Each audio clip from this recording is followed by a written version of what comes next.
identify nshineja na ọ bụrụ na ekwene ya gụ na mbọ.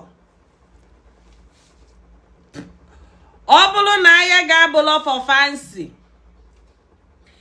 Nkuzi anụwa dị oke mkpa. Ewere ọtụtụ might solandụ nshineja. Mgbe anyị na-echo ashịrị na ọ bụrụ na ị gaghị nshineja a na-atọghe atọgba somewhere iyiwekwe nke iliro atọgba dị nke ọzọ dị ọgwụ dị ya nke eji akọntrol ya somewhere atọghe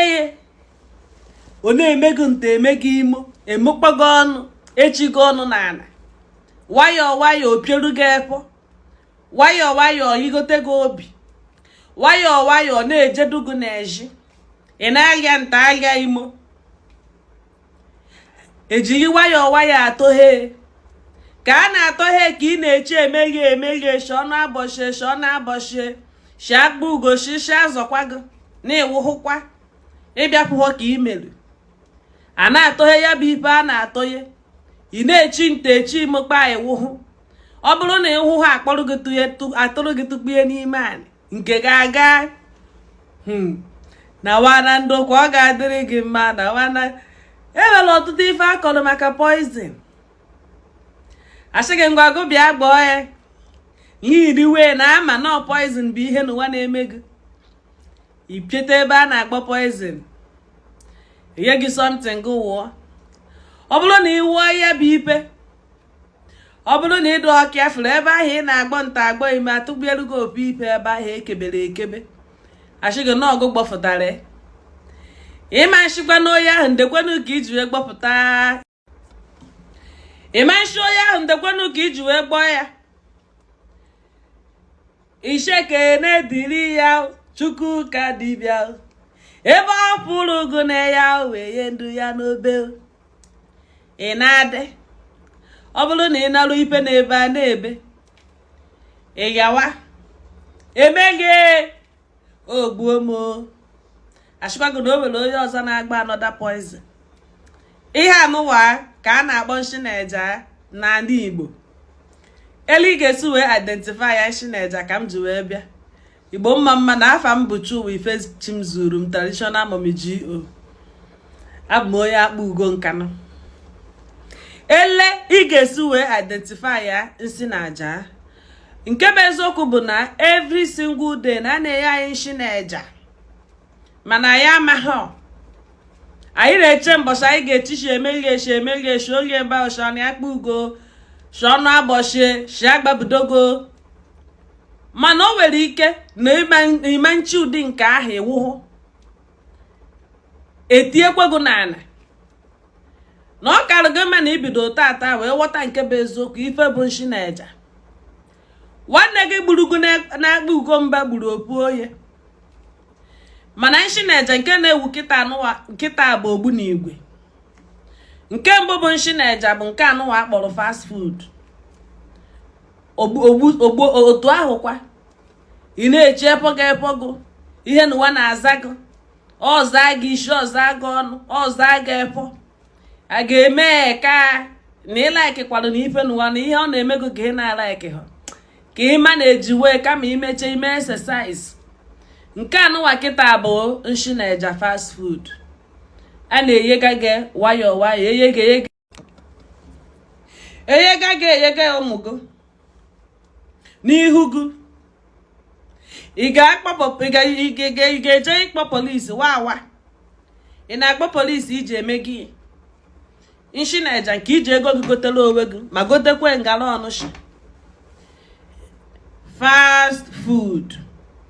Nshineja fast food nchodokwa. Nke ịbụọ bụ nshineja bụ ogbu na igwe nke anyị na-amahụ nke a na-enetu ya bụ white pharmacy. Gwọọ m malaria wa ashigi o achie gị ntachie gị imo nke achie gị omebie gị ihe na-eji.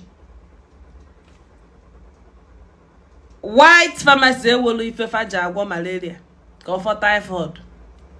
fewere ife faja agwọ ni ọrịa isi m na-achị je triti ọrịa itriti chekwa ejekwe lab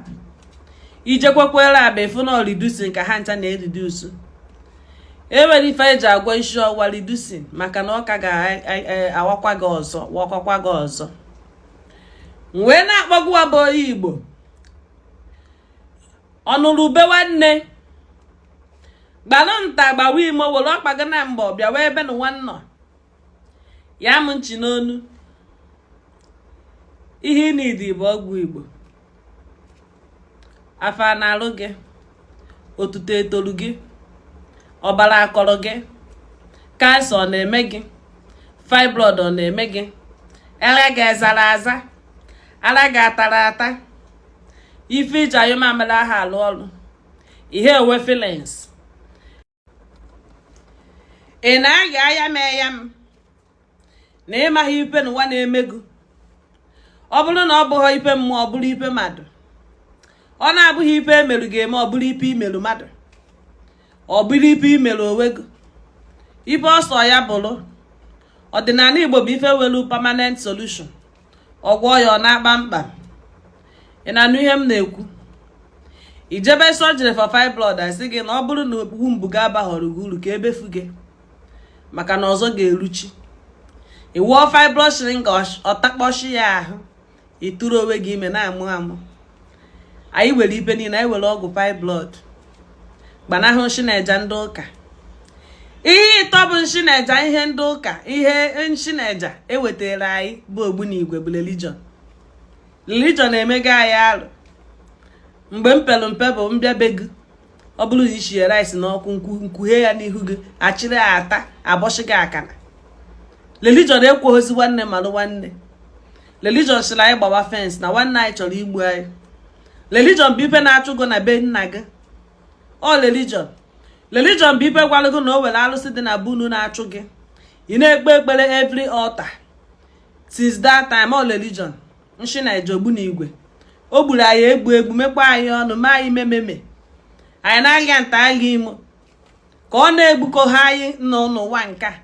maka o gburu ndị nna nna anyị ha gbuo ọtụtụ ndị anyị maka na-egbukwa mmadụ rute tata ọ nshineja ka ọ bụ